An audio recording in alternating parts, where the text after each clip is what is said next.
caffeine content in those drinks will be restricted and the labels changed. But as Shirley Engel tells us, critics are outraged the government didn't go further and that it ignored many recommendations from its own panel of experts.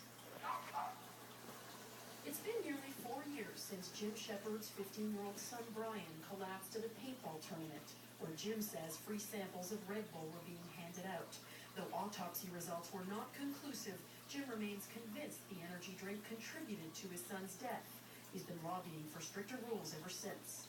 I'm very disappointed, and I was really hoping at this point in time that there would be a ban of sale or something in place to limit the exposure to youth. An expert panel recommended the caffeine-packed drinks be reclassified as drugs and sold behind the counter, but Ottawa has decided to regulate them as food. We looked at all that evidence, and what we're putting forward is a balanced approach that looks at the limit requirements. Just like food, energy drinks will meet nutritional labels with specific requirements. No more than 180 milligrams of caffeine per serving, ingredient lists including any allergens. There will be limits on vitamin and mineral content and not recommended warnings for kids and against mixing the beverages with alcohol. See, and they do that at Moxie's, Kim.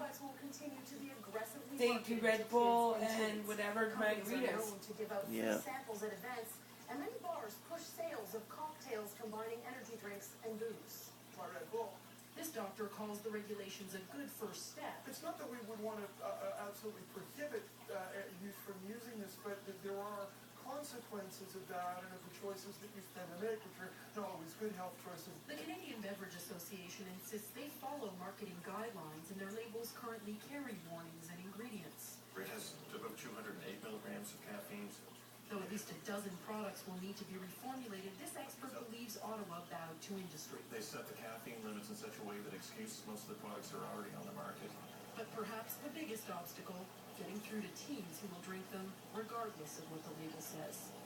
Always drink the Red Bull, don't care about the label or anything. There was a new volley of criticism leveled at Treasury Board President Tony Clement today. In addition to the opposition piling on, the interim Auditor General has fueled the attacks, saying the Harper government broke the rules, spending millions of dollars to spruce up Clement's riding last summer. Jacques Barbeau reports. It's been more than a year since the G8 summit was held in his riding, but still, Tony Clement can't escape questions about how he spent $50 million. Those that